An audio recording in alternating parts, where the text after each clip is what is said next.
Assalamualaikum warahmatullahi wabarakatuh. Selamat bergabung dengan Kipah Channel, channel yang membahas tentang sejarah di sekitaran kita.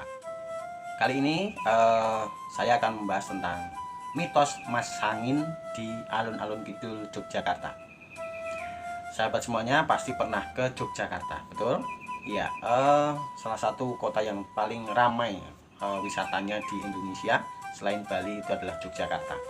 Nah, di Yogyakarta sebagai sebuah kota yang memiliki budaya yang sangat adiluhung, masih banyak mitos-mitos atau cerita-cerita yang banyak orang menganggapnya sebagai sesuatu yang benar atau diyakini itu memiliki kebenaran. Nah, beberapa waktu lalu saya ke alun-alun kidul dan menyaksikan sendiri bagaimana banyak wisatawan yang mencoba peruntungan katanya di alun-alun kidul, yaitu mereka berjalan dengan mata tertutup dan berusaha untuk melewati dua beringin kembar yang berada di alun-alun kidul. Nah, ini namanya tradisi Mas Sangin atau berjalan di antara dua beringin kembar di alun-alun kidul. Nah, kita akan bahas ini, tapi sebelumnya subscribe dan like video ini agar channel ini berkembang. Saya di sini hanya sekedar bertukar pikiran, bertukar pendapat dengan Anda semuanya yang menyaksikan video ini. Tadi sudah saya sampaikan apa sih Mas Sangin itu. Mas Sangin itu adalah tradisi yang dilakukan oleh masyarakat atau mitos yang dilakukan oleh masyarakat di alun-alun kidul Keraton Yogyakarta, yaitu menutup mata kemudian berjalan dengan jarak tertentu untuk melewati dua beringin kembar di alun-alun kidul. Nah, kalau kita percaya dengan mitos, itu hak Anda. Anda tidak percaya juga, itu hak Anda. Di sini saya hanya ingin membahas sepengetahuan saya. Pada dasarnya banyak sekali mitos yang dibangun di Keraton Yogyakarta karena keraton ini memang dibangun dengan aura mistis begitu. Kalau kita membicarakan Jogja, maka ada epicentrum atau garis lurus, garis tegak dari Gunung Merapi, kemudian ada Tugu Jogja, kemudian Keraton Jogja, kemudian Panggung Krapyak, dan kemudian ke pantai selatan. Ini adalah satu sumbu yang lurus tegak dari Gunung Merapi sampai di Laut Selatan, yang ada hubungannya antara kekuatan magis dari keraton itu sendiri dengan penguasa di Gunung Merapi dan juga penguasa di Laut Selatan, yaitu Nyi Loro Kidul. Nah, pembahasan kita kali ini hanya ke mitos tentang bagaimana orang percaya bahwa ketika bisa melewati beringin kembar dengan mata tertutup, itu keinginannya akan dikabulkan atau dikabulkan oleh Tuhan. Nah, ini sebenarnya kita harus kembali kepada sejarahnya sendiri. Jadi ada beberapa cerita tentang tradisi ini kenapa bisa muncul begitu. Pada masa Hamengkubuwono I sebenarnya tradisi Mas Sangin ini yang yaitu melewati dua beringin dimulai dari ketika putrinya Hamengkubuwono I, saya tidak tahu namanya siapa gitu ya, itu dilamar oleh seorang pangeran ya, tetapi Hamengkubuwono I ini tidak suka dengan calon menantunya ini, sehingga calon menantunya ini diberikan tes. Ketika kamu berhasil melewati beringin itu dengan mata tertutup, maka kamu akan saya terima. Dan banyak sekali orang yang atau pangeran-pangeran yang mengikuti sandiwara itu akhirnya dari Pangeran Siliwangi lah yang berhasil mempersunting putri Hamengkubuwono I ini, dan tradisinya itu dilakukan kemudian gitu. Ada juga yang menceritakan bahwa tradisi ini dimulai ketika para prajurit yang berlatih di alun-alun kidul untuk melatih konsentrasi, melatih kepekaan batinnya dengan cara berjalan di dua pohon beringin itu. Ketika mereka berhasil ya, mereka yakin bahwa apa yang mereka pelajari dari berlatih itu mereka sudah kuasai.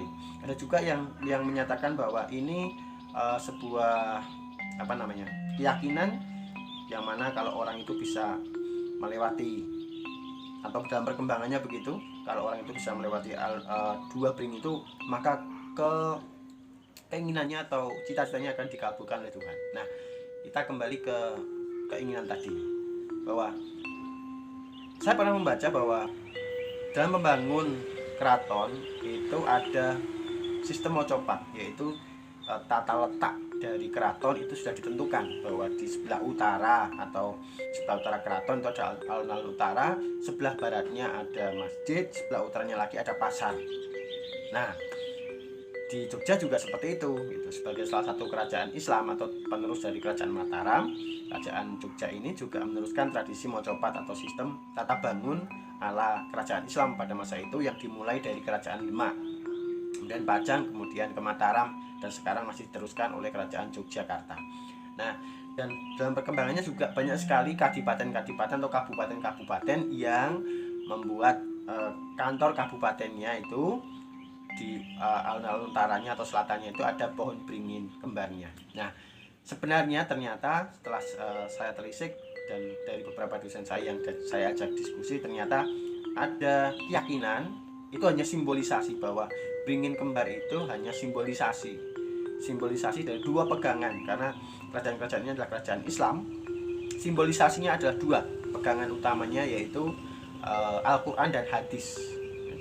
Jadi beringin itu adalah simbolisasi dari pegangan umat Islam, yaitu Al-Quran dan hadis. Maka ketika orang sudah bisa memegang dua kunci dalam Islam itu, yaitu Al-Quran dan hadis, maka apapun yang dia inginkan dari Tuhan, kedekatannya dengan Tuhan sudah teruji, maka secara otomatis apapun yang dia atau seseorang tadi itu akan dikabulkan oleh Tuhan. Jadi kalau Anda yang masih percaya dengan mitos yang ada di Jogja tentang masangin di Jogja, itu hak, dan itu adalah tradisi budaya lokal yang harus diuri-uri atau dilestarikan begitu. Tapi pada dasarnya ini khususnya untuk orang-orang muslim, umat muslim begitu, umat Islam, bahwa pegangan aslinya sebenarnya adalah Al-Quran dan hadis. Maka ketika ada kepercayaan orang-orang para wisatawan datang ke Jogja, maka harusnya harus kembali kepada keyakinan masing-masing, yaitu kalau orang Islam ya Al-Quran dan hadis, karena dua beringin itu sebenarnya adalah pegangan utama. Maka ketika orang sudah bisa dengan mata tertutup pun bisa melewati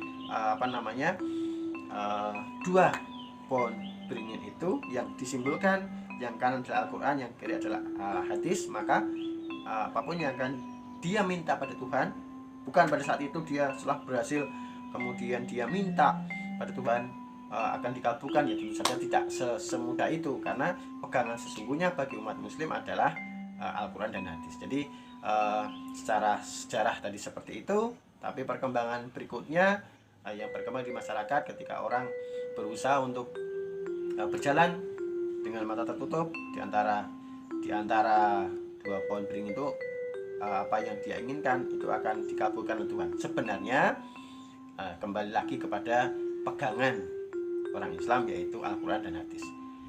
Oke, mungkin itu pembahasan kita kali ini tentang Mas Angin di Jogja, yang tentu saja ada kaitan dengan kepercayaan. Mitos juga kepercayaan, dan semua orang boleh melakukannya. Tergantung Anda mau percaya atau tidak, dan mau sepakat tidak dengan pendapat saya juga boleh. Tulis komentar di kolom komentar untuk mendebat ataupun berdiskusi dengan kami. Terima kasih atas waktunya sekitar Mas Angin atau mitos Mas Angin di Yogyakarta. Terima kasih. Assalamualaikum warahmatullahi wabarakatuh. Semoga bermanfaat. Headshot, double kill, triple kill.